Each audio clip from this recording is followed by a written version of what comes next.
Hi friends, ഞാൻ doctor Rajendran. ഞാൻ ഇന്നിവിടെ ഉണ്ടാക്കി കാണിക്കാൻ പോകുന്നത് ഒരു 4 മണി പലഹാരം. വളരെ ക്രിസ്പി ആയിട്ട് ഉള്ള എന്നാൽ സോഫ്റ്റ് ആയിട്ടുള്ള കുഴലപ്പം. അപ്പോൾ ഇതിൻ്റെ വേണ്ട ഇൻഗ്രീഡിയൻസിനെ പറ്റി പറയാം. അരിപ്പൊടി, നമ്മൾ ഈ വറുത്ത അരിപ്പൊടി, ഈ പാലപ്പത്തിനും ഇടിയപ്പത്തിനും ഒക്കെ എടുക്കുന്ന വറുത്ത അരിപ്പ്, ഇതിപ്പോൾ നമ്മൾ 3 കപ്പാണ് എടുത്തിരിക്കുന്നത്. 3 കപ്പിന് യഥാർത്ഥ കണക്കെന്ന് പറഞ്ഞാൽ 1 കപ്പിന് 1/4 കപ്പ് പീര. അപ്പോൾ യഥാർത്ഥത്തിൽ 3/4 കപ്പാണ്. ഞാനിപ്പോൾ ഇച്ചിരി കൂടെ കൂടുതൽ 1 കപ്പ് പീര എടുത്തിട്ടുണ്ട്. അതുപോലെ വെള്ളം കറക്റ്റ് കണക്കെന്ന് പറയുന്നത് 1 കപ്പ് പൊടിക്ക് 1/4 കപ്പ് വെള്ളം, 3/4 കപ്പ് വെള്ളം വേണം.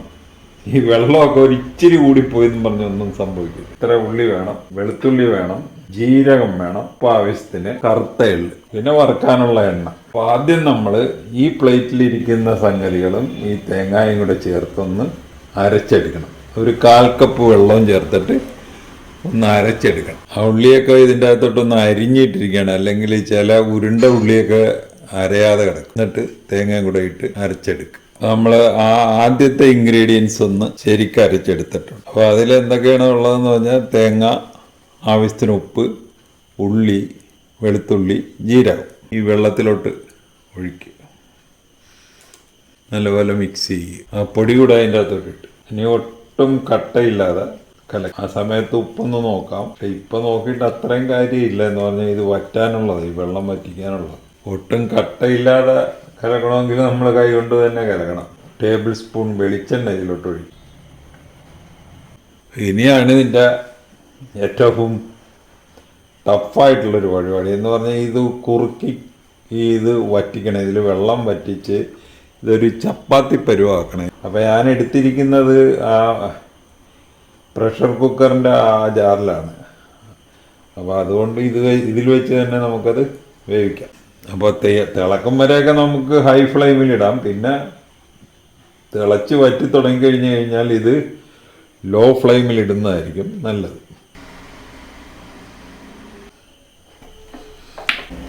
ഒരുമാതിരി ആയി വരുന്നു. ഇത് കുറുകിക്കഴിഞ്ഞാൽ നമ്മൾ ഉടനെ തന്നെ ഈ പാത്രത്തിൽ നിന്ന് മാറ്റണം, അല്ലെങ്കിൽ ഈ പാത്രത്തിൽ ഇരുന്ന് ഇതിൻ്റെ അടിഭാഗം കരിഞ്ഞു പോകും.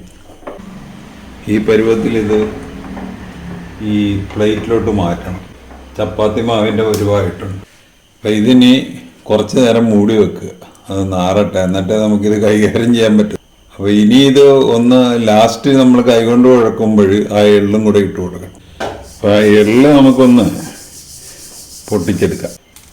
എള്ള് പൊട്ടി തുടങ്ങിയിട്ടുണ്ട്. നമ്മളെ കടുക് പൊട്ടണ പോലെ പൊട്ടും. നമ്മളത് എള്ളിട്ട് കുഴച്ച് കഴിഞ്ഞ് ചെറിയ ഉണ്ടയാക്കി വെച്ചിരിക്കുകയാണ്. അത് ഇനി നമ്മുടെ ചപ്പാത്തി പരത്തണ പോലെ പരത്തിയെടുക്കണം. പരത്തിയെടുത്ത് അത്ര വട്ടം പോരാത്ത കാരണം നമ്മളൊരു മോൾഡ് വെച്ച് അതങ്ങ് മുറിച്ചെടുത്തിരിക്കുക. ഇതുപോലെ കിട്ടി. ഇനി അത് നമ്മൾ കുഴലപ്പം ആക്കണം. ഇനി അതിൻ്റെ ഉപ്പൊക്കെ നോക്കിയായിരുന്നു, ഉപ്പ് കുഴപ്പമില്ല. ഈ എണ്ണ ചൂടാക്കാൻ വെച്ചിരിക്കുക. നമ്മൾ ചപ്പാത്തി പരത്തണ പോലെ പരത്തി ഒരു മോൾഡ് വെച്ച് കട്ട് ചെയ്തെടുത്തിരിക്കുക. എണ്ണ ചൂടായെന്നറിയാനായിട്ട് നമ്മളൊരു കൊച്ചു കഷ്ണം അതിലോട്ടൊന്ന് ഇട്ട് നോക്കും. ചൂടായെങ്കിൽ ഇതിങ്ങനെ പെട്ടെന്ന് പൊങ്ങി വരും. ചൂടാനുണ്ട്. റെഡിയായി. ഒരു ഉരുണ്ട മെറ്റൽ പീസിൻ്റെ അകത്ത് വെച്ചിട്ട് ഇങ്ങനെ, സാധാരണ വിരലാണ് നമ്മൾ ഉപയോഗിക്കുന്നത്. ഇപ്പോൾ ഇങ്ങനെ നമ്മൾ എന്നിട്ട് ഇത് ഇവിടെ ഒന്ന് ഒട്ടിച്ച് കൊടുക്കണം. നമുക്കിതുപോലെ കിട്ടും.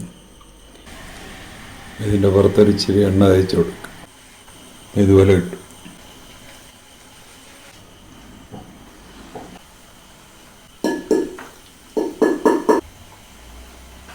ഈ കളറാകുമ്പോൾ നമ്മളത് കോരണം. നമ്മുടെ പാത്രം ചെറുതായതുകൊണ്ട് കുറേശ്ശെ വറുക്കാനേ പോയി. ഏതാണ്ട് കോരണ്ട ഒരു കളറായിട്ടുണ്ട്.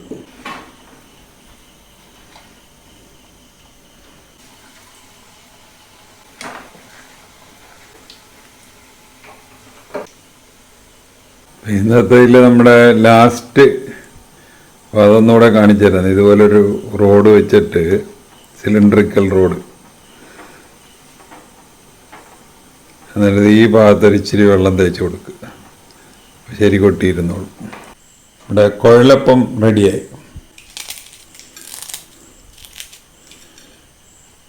അപ്പോൾ ഈ റെസിപ്പി അനുസരിച്ച് നിങ്ങളൊന്ന് ഉണ്ടാക്കി നോക്കുക. ഉണ്ടാക്കി നോക്കിയിട്ട് ഇഷ്ടപ്പെട്ടുവെങ്കിൽ ഞങ്ങളുടെ ചാനൽ സബ്സ്ക്രൈബ് ചെയ്യുക. വേറൊരു വീഡിയോ ആയിട്ട് നമുക്ക് വീണ്ടും കാണാം. Thank you.